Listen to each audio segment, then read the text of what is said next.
ideju gdje smo, ekspert? Što kaže?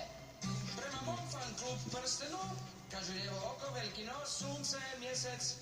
Prijevod 500 metara od sobe vladara, a trenutna je ruta upitna.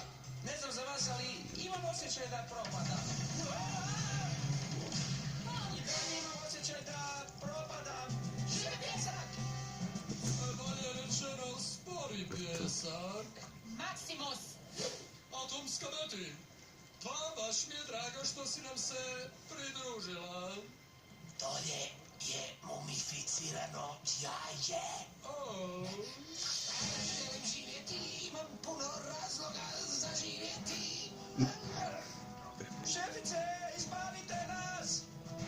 Što kažu hieroglifi? Kaže sova, ždral, lijevo oko, barka. I ti sigurno imaš prsten. Prijevod, pravo dugme preživi, odaberi pogrešno i nestavi. Ja biram lijevo! Desno!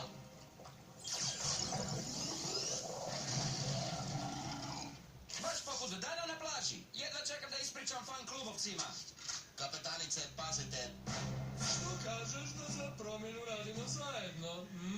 Atomska Beti, ti pronađeš tajni svitak, a ja ga posvojim. Ne za živu glavu, Maksimus! Aha, pustite mene, šefice! Moram prestati dirati stvari ovdje. Ovo postaje uzbudljivo. Nadam se da ću imati gdje zapisati. Na početku je toplo, ali kad si unutra, je hladno! Vladareva soba! Arena iz sveta. Napokon, tajna piramida.